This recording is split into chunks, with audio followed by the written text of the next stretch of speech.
Iran को इस जंग में अब तक की सबसे बड़ी रणनीतिक सफलता मिलती दिख रही है। उसने उस अमेरिका की लोहे की दीवार को ही झटका दे दिया है जिसे दुनिया के सबसे ताकतवर मिसाइल डिफेंस सिस्टम में गिना जाता था। रिपोर्ट्स के मुताबिक जॉर्डन के मुअफ्फाक सल्ती एयरबेस पर लगा अमेरिका का hi-tech third missile defence radar ईरानी हमले में नष्ट या फिर गंभीर रूप से क्षतिग्रस्त हो गया है। ये वही रडार है जो बैलिस्टिक मिसाइलों को दूर से पकड़कर इंटरसेप्ट कर मिसाइलों को दिशा देता है। यानी अमेरिकी रक्षा प्रणाली की आंखें। इसकी कीमत करीब $300 मिलियन बताई जाती है और इसके बिना मिसाइलों को ट्रैक करना कहीं ज्यादा मुश्किल हो सकता है।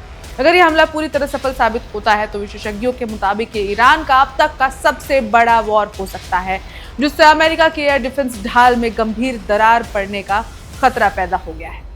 इस खबर पर देखिए हमारी ये खास रिपोर्ट।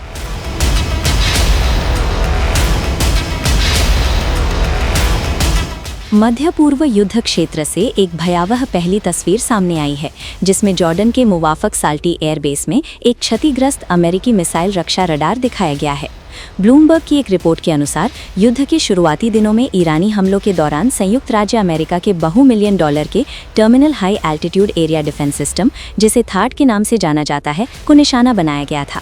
क्षति के केंद्र में शक्तिशाली AN/TPY-2 रडार है, जो मिसाइल इंटरसेप्टर को निर्देशित करने और आने वाले बैलिस्टिक खतरों को ट्रैक करने के लिए उपयोग किया जाने वाला एक महत्वपूर्ण घटक है।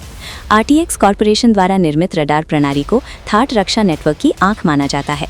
Foundation for defence of democracies द्वारा संकलित आंकड़े 28 फरवरी और 3 मार्च को जॉर्डन में 2 ईरानी हमलों की जानकारी देते हैं।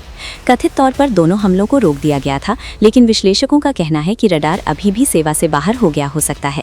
विशेषज्ञों ने चेतावनी दी है कि यदि ईरान ने रडार को सफलतापूर्वक निष्क्रिय कर दिया तो ये अब तक अमेरिकी मिसाइल रक्षा बुनियादी ढांचे के खिलाफ तेहरान के सबसे महत्वपूर्ण हमलों में से एक होगा।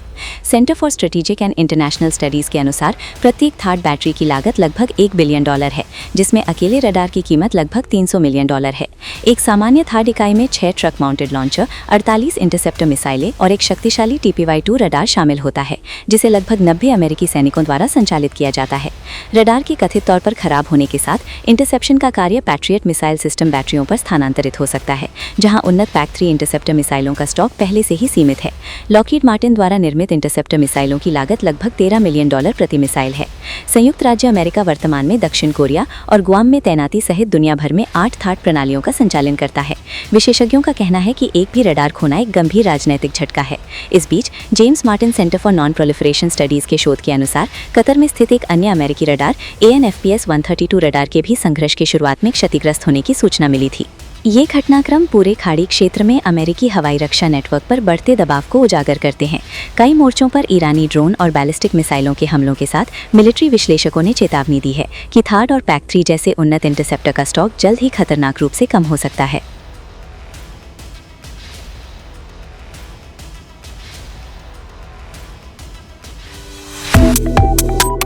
Subscribe to One India and never miss an update.